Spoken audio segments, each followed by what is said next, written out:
Dobar ден и секое добро од Силвана Павловска и програмата Во Фокус со Силвана Павловска. Денес ќе продолжиме со серијата посветена на македонската книжевност и историја.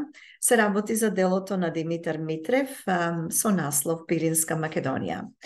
Денешното четиво е насловено Партизанското движење во Пиринска Македонија.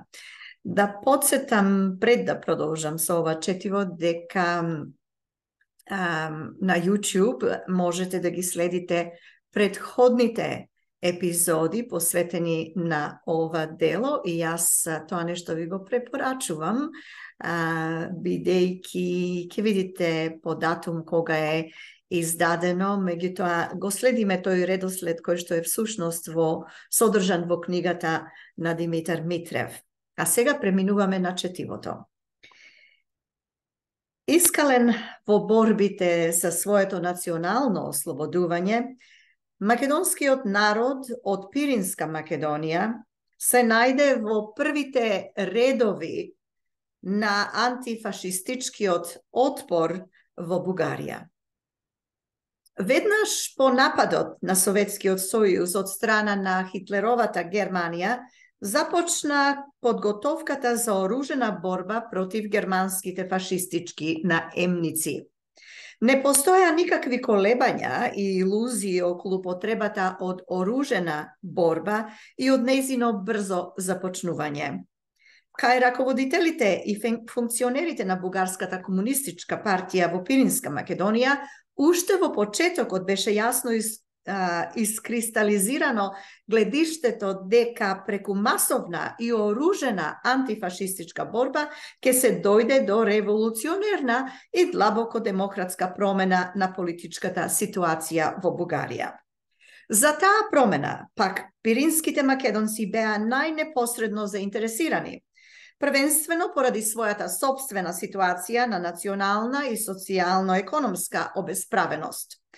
Со Хитлеровата инвазија на Балканот и особено со објавувањето војна на Советскиот сојуз, се создада услови за борба чие победничко завршување би значило почеток на решавањето низа нерешени балкански проблеми, а меѓу нив и на македонското национално прашање. За пиринските маси беше сосема јасно дека утрешна Бугарија под раководство на политичките сили што беа декларирани како противници на великобугарскиот шовинизам, можеше да представува гаранција за обезбедувањето национална и социјално-економска равноправност на пиринските македонци. При една таква перспектива можеше да се очекува и целосна ликвидација на колонијалната положба на Пиринска Македонија, што повеќе од 2 децении го задушуваше пиринското население и го фрлаше во услови на неподнослива економска екзистенција. Сосема природно беше дека еден продолжително напластуван револт го очекува само погодниот момент да прерасне во решителна борбена акција од масовни размери. Овој погоден момент беше создаден со условите на антифашистичкиот отпор, што започна и во Бугарија. И не е ништо случајно што првите решителни пројави на овој отпор беа забележани токму во Пиринска Македонија, за да прераснат токму овде во размери на партизанско движење. Познавајќи го добро револуционерниот потенцијал на пиринските маси, местните раководители на БКП беа сосема најасно околу потребата од брзо започнување оружена партизанска борба. Кон таков курс се управува обласниот комитет на БКП начело со Гроздан Николов и Никола Калапчиев. Првиот беше бивш емигрант во Советскиот сојуз, а вториот познат раководител на партијата на ВМРО Обединета во Пиринска Македонија. Овој курс прима насока на целосна акционост со доаѓањето на Никола Парапунов за секретар на обласниот комитет во јули 1941 година на местото на тешко заболениот Гроздан Николов. Никола Парапунов, роден во Разлог во 1909 година, уште како ученик во Софиското среднотехничко училиште, станува член на Комсомолот, така наречен Комсомолот, а како професионален техничар во Разлог го создава првиот комсомолски комитет во овој крај. Во 1930 година е примен во партијата, а поради своите изразити организаторски способности, уште во 1931 година станува секретар на окружниот комитет на БКП. Истовремено се пројавува и како виден организатор на ВМРО Обединета во Разлошкиот крај. Поради својата дејност во организирањето на национално-револуционерната борба на Обединетата ВМРО, Парапунов насилно е одвлечен од михаеловистичките банди и по неколкудневен терористички распит, што го воделе злогласните михаеловистички главатори Жоро Настев и Динката Василев, е пуштен на слобода со цел преку неговото слободно движење да се открие мрежата на ВМРО Обединета. Во март 1933 година извршена провала во Разлошката партиска организација и сето нејзино раководство на чело со Парапунов се најдува во затвор. Поради храброто држење на Парапунов пред полицијата, провалата се ограничува, а пред судот обвинетите смело ја напаѓаат и власта и незиното покровителство на михаеловистичките бандити. Парапунов е осуден на 15 години затвор и издржува 8 години во Варнемскиот, Сливенскиот и Плевенскиот затвор. Тие години ги искористува за упорна работа врз своето марксистичко теоретско издигнување. Во јануари 1941 година Парапунов е ослободен од затворот и одново се вклучува во Пиринското партиско раководство. И пред својот избор за секретар на областниот комитет на БКП, Никола Парапунов работи на организирањето партизански групи и самиот се наоѓа на чело на партизанска група. Но Централниот комитет на БКП заклучува дека дејствијата на Парапунов за организирање на партизанското движење се предвремени и избрзани, а и дека не се во согласност со генералната линија за отпор само во поголемите градови и за повремени диверзантски акции. Раководството на БКП имаше становиште дека во Бугарија, со оглед на тоа што не беше формално окупирана од Германија преку војна и со оглед на припојувањето делови од Вардарска и Егејска Македонија кон бугарската територија, не постојат класични услови за оружена партизанска борба. Се сметаше дека се достапни повремените диверзантски акции дека се достатни повремените диверзантски акции и саботажи. Покрај тоа, главните напори на партијата во Бугарија требаше да бидат насочени кон спречувањето да се испратат бугарските војски на источниот фронт и најмногу со тоа да се придонесе кон борбата на Црвената армија. Но, излегувајќи од специфичните услови во Пиринска Македонија, за чиј народ припојувањето делови на Вардарска и Егејска Македонија можеше да биде и беше повод за револт, Парапунов не престана да организира партизански групи. Првата партизанска група во Пиринска Македонија е формирана од Иван Козарев, роден во 1901 година во село Добриниште, Разлошко, учесник во септемвриското востание, долгогодишен партиски активист и еден од видните организатори на ВМРО Обединета. Уште на 27 јуни 1941 година, само 5 дена по нападот на Советскиот сојуз, Козарев влегува во борба со полицијата кај своето родно село. Тогаш се ранети неколку полицајци, а тој останува незасегнат од полициските куршуми и побегнува во Пирин планина. Судирот на Козарев со полицијата е првата партизанска акција не само во Бугарија, туку и на Балканот. Овој факт придонесува да се создаде кај пиринското население нешто како легенда за овој прв балкански партизан. Rečisi istovremeno so Kozarев izlegуваat so svoji partizanski grupi Parapunov i Kostadin, to potočno Katrađijev, od selo Godlevo, Razloško, dolgogodišnji partijski rakovoditelj vo Razlog. Brzo potom i drugi partijski aktivisti i bivši rakovoditelji na objedinetata VMRO, kako Arso Poptodorov od Gorna Džumaja, Krum Radanov od Bansko, Đorđi J. Madolev od Belica, izleguvaat partizani i dejstvuvaat kako komandanti ili komesari na partizanski grupi. Vorožuvanje to na prvite partizanski grupaciji vo Pirinska Makedonija stanuva na način što je tipičan za jedan gerilski početok. Nekoliko partizanski aktivisti, na čelo so Nikola Klapčijev, koji oblasni od komitet go vodi sektor na vorožuvanje to, na nekoliko pati vo tekot na juli 41. godina odele vo bunkerite na grčkata odbrambena linija Mataksas i ottamu zemale oružje ostanato od vojnata. Taka se snabdile so puški, kuršumi, bombi pa i so mitralezi. To oružje sosema dostatno za prvite partizanski akciji. A potom gorno-džumajski te partizanski rakovoditelj Arso Poptodorov, Vlado Čimev i Simeon Lisičkov dva pati organiziraat sobiranje oružje vo reonot kon Strumica. So podgotovkite okolo voružuvanja to, partizanski te grupi se vo možnost da se kompletiraat za svoja ta prva bojna faza. Prvite partizanski grupi se formiraat vo Razloška okolija, kada što ima najgolem broj partijski aktivisti i najdobro organizirana partijska mreža. Ovdje je najpopularen i glavni od organizator na partizanski otpor Parapunov. Vo seta Razloška okolija do kraja 41. godina dejstvuva dobro voruženi partizanski grupi.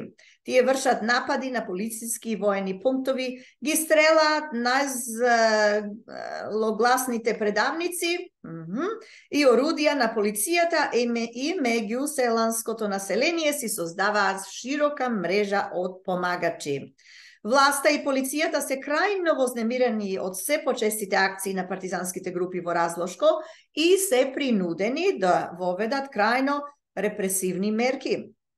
Na 4. juli 41. godina policijata vrši blokada na grad od Bansko. Vo mesecite juli i avgust se vršat pretresuvački policijski ekspediciji, predvodeni od načalnikot na direkcijata na policijata, niz razloški od reona Pirin planina, no bez sekakov uspeh. Od početok na septembri 41. godina okoliskata policijska uprava vo Razlog go podložuva na represaliji seto naselenije vo Bansko i Borinište. Vo naredbata broj 1 okoliski od policijski načelnik nareduva da se simnat od pirinskite pasišta site stada, a site lica što izleguvat od Bansko i Dobrinište da se snabda so privremeni otkriti listovi. Na luge što izleguvat nadvor od naselenite mesta im se zabranuva da nosat hrana so sebe. Za Bansko i Dobrinište se opredeluva policijski čas od 7 navečer do 6 sabajle. Istovremeno se vršat masovni zatvoranja i internaciji na aktivisti i simpatizeri na partijata i rabotnički od Mladinski sojuz ili skrateno RMS. Samo vo selo Belica, vo tekot na 41. godina se zatvoreni nad 150 duši antifašisti i site se isprateni vo koncentracioni logori. Duri vo samite koncentracioni logori pirinskite internici se stavat pod specijalno teški uslovi. Nekoji od internicite se ubijeni pri obit za bekstvo, obit je navodnici, obit za bekstvo, ili preko medicinske operacije, što faktički predstavljuva ubistvo. Taka zaginuvat vidni od makedonski publicist Kosta Veselinov i sekretarot na Gorno-Džumajski od oblasten komitet na RMS Stefan Milenkov. Sve počesti i se pobrutalni masovni represaliji na vlasta i policijata imat izvesno negativno dejstvo kaj poddelni postari členovi na partijata. To se izrazuva vo zazemanjeto oportunistički stav sprema kursotna oružena partizanska borba. Ка поединци почнува застапување теории за исчекување и резонирање дека победата во војната ќе зависи само од силата на Црвената армија. За да се спречи дефектистичкиот карактер на тие поделни опортунистички ставови кои можат да влијаат негативно врз омасовувањето на партизанското движење, Никола Парапунов излегува во почетокот на 42 година со писмо до членовите на партијата во Разлошко, разобличувајќи ги пасивизаторските ставови. Во писмото јасно се изнесува дека нема место за колебење и половичност во однос на потребата да се позасилна или позасилена партизанска борба. Отворено се кажува дека не постои среден пат и нема поинаков излез. Писмото завршува со зборови на крајна категоричност. Цитирам: опортунистички е да се очекува победата од Русија. Слободата не треба да се чека како подарок од други, туку треба да се извојува. Крај на цитатот. Писмото на Никола Парапунов влијае охрабрувачки врз пиринските партизански борци и сите партиски организации во Разлошкиот крај му даваат безрезервна поддршка. Тоа писмо наоѓа позитивен одглас и кај партиските организации во другите краишта на Пиринска Македонија. Како непосреден резултат од тоа следува нараснувањето на бројот на партизанските групи и засилувањето на нивните акции. И самиот Парапунов организира партиски советувања во реоните на Невроко, Петрич и Свети Врач во врска со излегувањето партизани на повеќе партиски и ремсовски активисти. Нивниот личен пример по влијание е врз многубројни партиски симпатизери и младинци.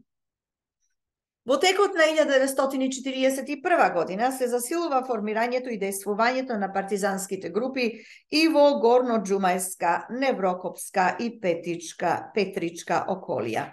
И овде се вршат се почести напади на полициски пунктови по селата, се стрелаат злогласни предавници и се применува, применува кон напади на германски воени складови. Во самиот центар на Горна Џумаја е извршен напад со експлозивни материјали на самиот штаб на германскиот гарнизон во градот. Овој напад има силен ефект кај граѓанството и кај населението од околните села, сведочејќи за се порешителните акции и за масовноста на партизанската борба. Тоа предизвикува нови затварања и интернирања во градот и околијата, за да се дојде и до провала на местното партиско раководство. До март 1943 година во Горна Џумаја се осудени на смрт и на други казни 46 антифашисти. Голем удар за местната партиска организација представува извршувањето на смртните пресуди над истакнатите партиски раководители Гроздан Николов, Владо Чимев и Станке Лисичков. Во Горно-Џумајскиот процес е осуден на смрт во отсуство и Никола Парапунов. При блокадата на градот на 6 мај 1942 година е опколен од полицијата воениот раководител на партизанското движење Никола Калапчиев. Тој веќе беше осуден на смрт во отсуство и, наоѓајќи се во безизлезна ситуација, извршува самоубиство. По овие тешки удари врз Горно-Џумајската партиска организација, речиси сите партиски и ремсовски раководители и активисти што не паднаа во затвор, преминуваат во партизани и формираат нова партизанска групација. Затворањата и судски процеси се вршат и во другите пирински околии. Тоа предизвикува излегување на нови партизани и во овие околии. Така, сета 1942 година се карактеризира со широко разгранување на мрежата на пиринското партизанско движење. За омасовувањето на партизанското движење во Пиринска Македонија преломена се јавува годината 1943. Победите на Црвената армија и се покрупните успеси на народно-ослободителното движење во Вардарска Македонија и низ сите краишта на Југославија, действуваа како силен потик за ширење на партизанското движење и партизанските акции низ сета Пиринска Македонија. Сите партизански формации преминуваат во се почести офанзивни напади. И бројот на групациите и обемноста на акциите наложуваат прераснување на партизанските групи во комплетно прегрупирани партизански одреди со командантски, комесарски и агитпропски раководен состав. Од првин се формира одред во Разлошкиот крај, бидејќи овде се најмногубројни и најдобро организирани партизанските групи. Тој е одредот Јане Сандански, формиран на 1 мај 1943 година со командант Крум Раданов и политкомесар Ѓорги Ј. Мадолев. Овој одред го поставува почетокот на Пиринскиот партизански печат со публикувањето на својот весник Работничко знаме. На уводно место во весникот е објавена директивна статија под наслов Смелост и решителност во борбата против фашизмот. Основната идеја на уводникот е во истакнувањето на потребата од уште покрупни успеси во масовизирањето на партизанското движење. Секој антифашист е должен со оружје в рака да се бори против фашизмот и само така ќе ја покаже својата борбена антифашистичка решеност.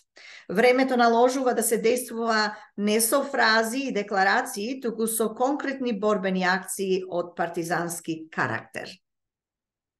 Уводникот апелира кон сите прогресивни луѓе во Бугарија да се ослободат од измамата што ја шири бугарската влада, со така нареченото национално обединување, кој не значи ништо друго, освен ново поробување на македонскиот народ и нови катастрофи за братскиот бугарски народ.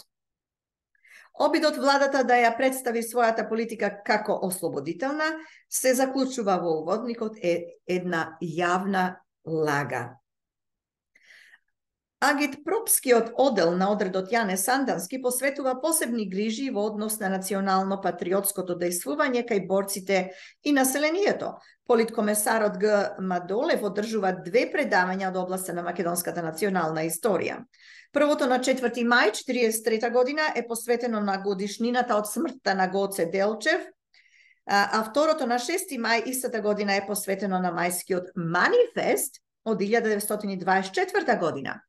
И во двете предавања се подвлекува дека Пиринското партизанско движење се јавува како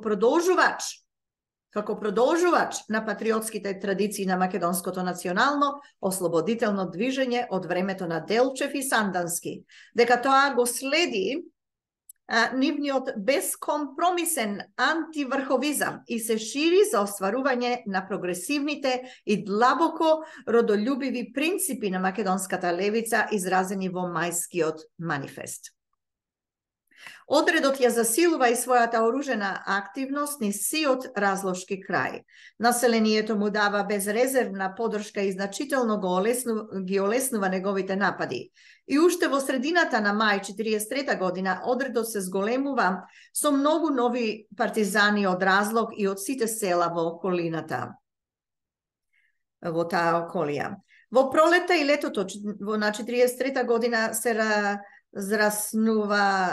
разраснува оружената борба и во Горно Џумајско. Во тоа време и овде се создава партизански одред кој го носи името на загинатиот воен раководител Никола Калапчиев. Горно Џумајскиот одред не само што брзо го зголемува својот број, туку има и добро организирана мрежа од помагачи во сета околија. Тоа му овозможува поефикасно изведување на вооружените сили, акции и сеопфатно дејствување. Одредот на чело со командантот Арсо Пандурски и политкомесарот Стојне Лисиски изведува уште во почетокот неколку успешни акции за покомплетно вооружување и подобро снабдување со прехранбени продукти за подолго време. Меѓутоа, една од најкрупните акции на одредот е ослободувањето група политички затвореници од концентрацијониот логор кај рудникот Пирин и нивното вклучување во составот на одредот. Потоа следува акција за ослободување на концлагеристите и од рилскиот логор кај селото Хрсово, при што одредот се зголемува со уште 48 партизани.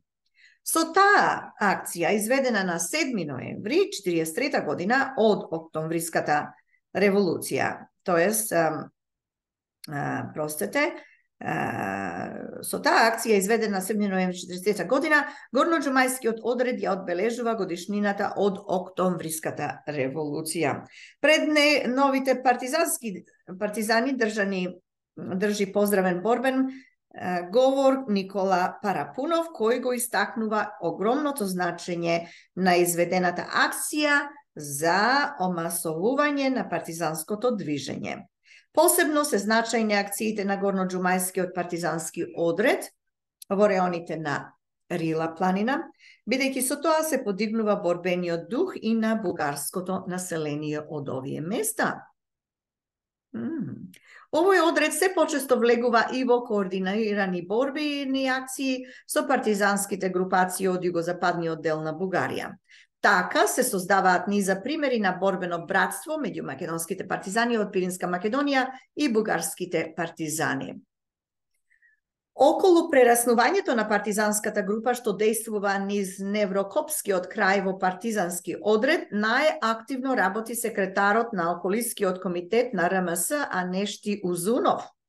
Но поради провалата на местното партиско раководство и поради убиството на самиот Узунов, припадниците на Неврокопската партизанска група се расформираат и се вклучуваат во одредите на другите околии. Подоцна, во почетокот на 1944 година, и овде се формира партизански одред, што го носи името на загинатиот Анешти Узунов, кој беше необично популарен во Неврокопското место и како виден местен раководител на ВМРО Обединета. Карактеристично е дека кон Неврокопскиот одред се приклучуваат и некои постари санданисти. Во тоа време се создава и партизански одред во Петричкиот крај, кој ќе го земе името на стреланиот во 1942 година во Софија, виден прогресивен македонски деец и писател Андон Попов. И се засилува дејноста на партизанските групи и во Свети Врачко. Кон крајот на 1943 година почнуваат акции за формирање комитети на Отечествениот фронт по градовите и селата на Пиринска Македонија. Во почетокот тие акции се одвиваат и доста бавно и доста нерезултантно. Причината за тоа е дека овде се јавува како неприменлива организационо-структуралната шема на Отечествено-фронтовските комитети што се формираа во Бугарија. Таму овие комитети се јавуваа како коалиција меѓу представници на левичарските партии, комунисти, земјоделци, социјалдемократи и представници на буржоаските антигермански настроени партии. Овде ова коалициона шема беше и непопуларна и неостварлива поради непостоењето на организирана дејност од страна на споменатите партии. Покрај комунистичката партија, како организациона целина действуваше само земјоделскиот сојуз, додека другите партии има само поделени приврзаници. И бидејќи централното раководство на БКП инсистираше насекаде да се создадат отечествено-фронтовски комитети,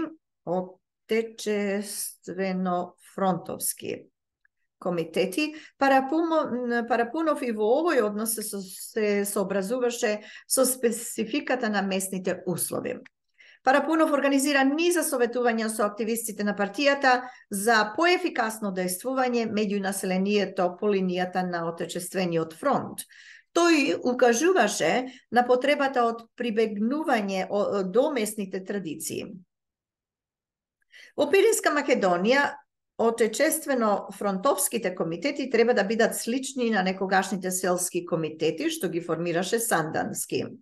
Нивна главна задача беше да ја зголемуваат револуционерната самоиницијатива на масите, да им помогнат на оружените борбени формации и да преземаат на себе функции на државна власт. Изградени со таква насока, Овдешните отречествено-фронтовски комитети се поврзуваа непосредно со целите и потребите на оруженото партизанско движење. Таа разјаснувачка дејност на Парапунов даде добри резултати, особено во селата, каде што отечествено-фронтовските комитети се формираа од најодданите помагачи на партизански одреди и представуваа никулци на идната народна власт. Од градските комитети, како најдобро организиран се покажа отечествено-фронтовскиот комитет во Горна Џумаја, начело со левиот земјоделец и симпатизер на ВМРО Обединета Михаил Димитров. Со засилувањето на партизанските акции во сите краишта на Пиринска Македонија и власта премина кон засилување и проширување на своите репресивни мерки. Во разлошкиот крај тие траеа од самиот почеток на партизанското движење. Подоцна, а особено во 43 година, тие мерки се прошируваат во се поизострен вид во горно-џумајскиот крај, за да се прошират и во другите пирински околии. И овде се воведува полициски час, кој почнува од 7 навечер и трае до 6 наутро. На земјоделските работници и овчарите им се забранува да носат храна со себе. Претресите и блокадите по селата стануваат секојдневна појава. Со наредба на горно-џумајскиот околиски началник од 5 октомври 1943 година се предупредува населението дека постапувањето на полициски час ќе се стрела на секое лице што е без дозвола за слободно движење. Разјаснувањето на партизанското движење предизвика револт и кај некогашните местни главатари на Михајловистичката ВМРО. Тие се решени да го применат одново својот познат тероризам и ги предлагаат на власта своите испробани методи на масовни избивања. Познатиот Михајловист и крупен трговец Иван Ингилизов му се обраќа на околискиот началник во Горна Џумаја со излагање во кое се изразува огорченост од неефикасноста на досегашните мерки за гонење на партизаните со следниве зборови. Цитирам: "Разбојничкото партизанско движење се повеќе се засилува, независно од мерките што се преземаат. Крајно време е да си го поставиме прашањето: зошто се зголемуваат комунистичките банди?" Крај на цитатот. Во заклучокот на своето излагање, овој стар врховист предлага полицијата и војската со помош на цивилни контрачети неодложно да преминат кон масовно избивање на населението што ги поддржува партизаните. Предлогот за масовни избивања представува голем ризик и една очигледна непосредна опасност за самата власт. Таа се плаши од евентуално обновување во уште по широки размери на веќе познатите и ефикасни партизански противакции и репресалии. Но власта ја прифаќа препораката за формирање контрачетнички групации составени од бившите михајловистички терористи. Тоа е далеку позгодно за неа, бидејќи големите опасности што ги носи пресметувањето со партизанските одреди ќе паднат на контрачетниците. И во текот на 1943 година, заедно со полицијата и со војската во сите околи на Пиринска Македонија учествуваат во гонењето на партизанските одреди многубројни михајловистички контрачети. Пиринското население одново е загрозено од овој познат комплот меѓу власта и незините михајловистички наемници.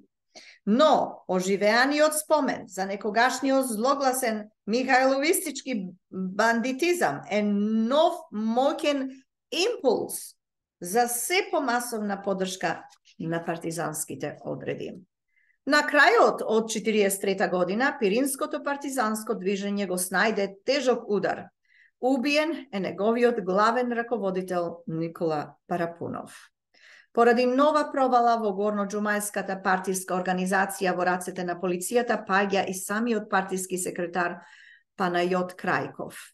Тој не ги издржува мачењата и го открива состанокот со Парапунов кај селото Бело Поле во врска со организирањето нелегална радиостаница. И на 9 декември 1943 година Парапунов паѓа во полициска заседа со уште двајца своји сомисленици, ремсовскиот раководител во Горна Џумеја Кирил Граменов и партизанот Петар Костадинов. Но на означеното место, уште со првите куршуми, Парапунов паѓа смртно погоден, а ранетиот Граменов успева да побегне и да се засолни во блиското село Марулево. П. Костадинов сам и се предава на полицијата. Поради тоа постои сомневање дека и тој можеби учествувал во провалувањето на Парапунов. Друга тешка загуба речиси во исто време е убиството на Арсо Пандурски, воен раководител на партизанското движење. Кон крајот на декември Пандурски привремено престојува во горноџумајскиот одред. На 27 јануари 1944 година одредот е откриен кај село Лисија. Започнува борба со многубројни полициски и воени формации. По неколку часовна борба одредот се наоѓа опколен од јак воено-полициски кордон. Во нерамната борба загинуваат 8 партизани, меѓу кои и Пандурски. Поради провалите во Горноџумајско и силното концентрирање на полициски и воени формации, новоформираниот главен партизански штаб го пренесува своето седиште во Разлошко. Разлошкиот партизански одред сега го зема името на загинатиот главен партизански раководител Никола Парапунов и преминува во нови и уште порешителни и ефикасни акции. По директива на штабот се засилуваат партизанските акции и во другите пирински околии.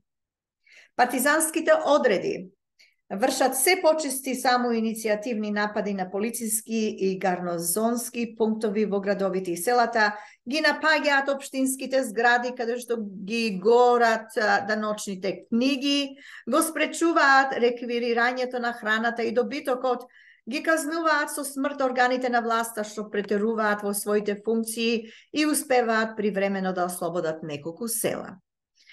Во ослободените села се држат митинзи на кои партизански раководители зборуваат за револуционерно акциониот карактер на нивната борба и за предстојното преземење на власта од самиот народ. Во се почестите борби со воените единици на страната на партизаните преминуваат се поголем број војници и подофицери антифашисти. Со помош на специјалното заврбуваните офицери, резервисти кои се симпатизери на партизанското движење, се овозможува директен пренос на оружје од некои касарни во партизанските пунктови. Веќе не постои проблем ни за вооружување, ни за исхрана. Уште во почетокот на 1944 година, сето пиринско партизанско движење се наоѓа во изразито офанзивна фаза. Населението гледа на партизаните како на фактички господари на положбата. Тоа се истакнува и во извештаите на полициската и воената власт. Во извештајот на началникот на гарнизонот во Разлог од 25 март 1944 година отворено се признава дека авторитетот на партизанските одреди е многу поголем за населението од оној на државната власт. Во друг документ од пролета во 1944 година во врска со настојувањето за создавање цивилни бојни групи во селата се вели, цитирам, во село Горно Драглиште нема благонадежни луѓе на кои и да им се довери задача на бојна група. Истото е и во Долно Драглиште. Крај на цитатот. Со такви самопризнанија се исполнети официјалните извештаи и од другите пирински околии.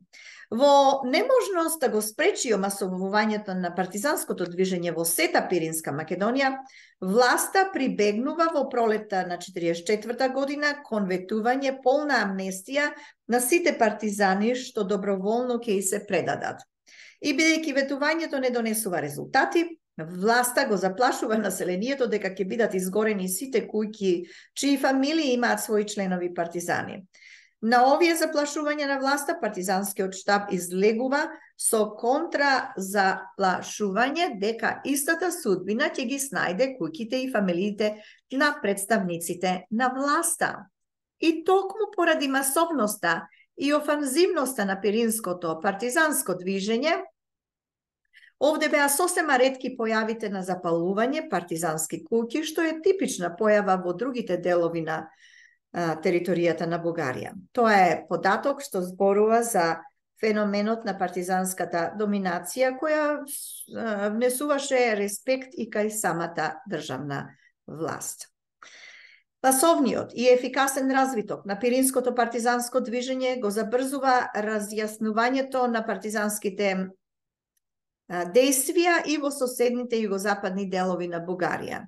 Пиринските партизани често действуваат координирано со партизанските формации во Дупничко, Кюстендилско и Софиско.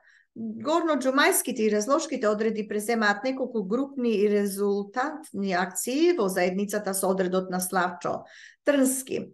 Со тоа се повеќе се проширува братската соработка меѓу пиринските и бугарските партизански борци, вели писателот. И подоцна, кога ќе бидат формирани оперативни востанички зони во Бугарија, по решение на ЦК на БКП, партизанските одреди во Пиринска Македонија ја формираат четвртата востаничка оперативна зона. Главниот штаб на Пиринското партизанско движење настојува да се поврзе и со главните партизански штабови во Вардарска и Егејска Македонија. Самиот факт дека партизанското движење во Вардарска Македонија по 43 година прерасна во Народно-ослободителна борба на Македонија, мощно стимулативно влијаеше и врз партизанското движење во Пиринска Македонија. Ефектни и редовни врски забележа партизанското движење во Пиринска Македонија и со движењето во соседните околии на Егејска Македонија. Петричкиот партизански одред Андон Попов беше во редовна врска со партизанскиот логор на Елас во планината Али Ботуш. Една чета од одредот под водство на Васил Лагацев и Тодор Божиков презема низа заеднички акции со партизаните на Елас. За постојана врска меѓу одредот во Петричко и одредите на соседните егејски околии е определен петричкиот партиски раководител Мирчо Разбойников. Во грчкиот партизански логор на Шарлија планина во почетокот на август 1944 година се одржува конференција на Грчката комунистичка партија и ЕПОН, што значи единствена општо грчка младинска организација, на која се присутни и делегати гости од петричкото партиско раководство. На таа конференција се изработува план за уште порешителни заеднички партизански действија. Кон вакви действија беше преминал и Неврокопскиот партизански одред во заедница со одредите во соседната Серска и Демир-Хисарска околија. Ни сета 1944 година, па се до 9 септември, партизанското движење во Пиринска Македонија бележи се помасовен и се по-резултатен подем. Одушевени од своите собствени крупни успеси, пиринските партизани ги дочекуваат со краен патриотизам историските одлуки на Асном. Меѓу потписниците на прогласот на Асном за создавањето на првата во историјата македонска држава, Федерална Македонија, во составот на Федеративна Југославија, се и двајца истакнати пирински патриоти и антифашисти. Со тоа, делото на Асно беше прифатено од пиринските македонци како нивно собствено историско дело. Идеите на големиот федералист Сандански со чинот на Федерална Македонија се остварија. Со тие идеи живеа и се бореа пиринските македонци во текот на неколку безпримерно тешки, но и безпримерно херојски децении. Сето сега одново тие македонци покажуваат дека се нераздвоен дел од целокупниот македонски народ и веруваа во неговото блиско обединување. Тоа чувство и таа увереност најопипливо се изрази во тоа што пиринските партизани 9 септември го дочекаа како фактички господари на ситуацијата во нивниот роден крај. Со победата на Отечествениот фронт во Бугарија на 9 септември 1944 година под раководство на Бугарската комунистичка партија, пиринските македонци беа длабоко уверени дека новата демократска власт во Бугарија, начело со партијата, за чие победничко дело толку многу дадоа и тие ќе им го возможи остварувањето на нивните национални права. Во тие денови на масовен патриотски ентузијазам, пиринските партизани забрзано се подготвуваат за дефинитивното разгромување на хитлеровските орди на Балканот. Тие се зафаќаат со формирање една заедничка пиринска бригада, што ќе го носи името Јане Сандански. Таа требаше да се вклучи во составот на Народно-ослободителната војска на Македонија, за да учествува во последните борби при прогонувањето на германската војска од Македонија. Но и покрај масовниот прилив во бригадата на многубројни пирински партизани и младинци, таа се расформира по наредба на Отечествено-фронтовското министерство, значи Отечествено-фронтовското министерство на војската. Како повод за тоа се истакнуваше дека пиринските борци треба да учествуваат во составот на бугарската армија. Тоа беше неочекуван, крајно изненадувачки, но и прв симптоматичен предвестник за престојните нови, своевидно комплицирани тешкотии на пиринските македонци во борбата за остварување на своите национални права. И со тоа го завршуваме четивото партизанското движење во Пиринска Македонија, дело на Димитар Митрев, Пиринска Македонија. Следниот пат ќе се осврниме на едно друго четиво, кое што гласи пројави на македонска национално-културна дејност во Бугарија. Тоа беше програмата во Фокус со Силвана Павловска. Ви благодарам за вашето внимание. Се надевам дека го задржав. И се гледаме следниот пат. Добар ден и убав ден. Пријатно!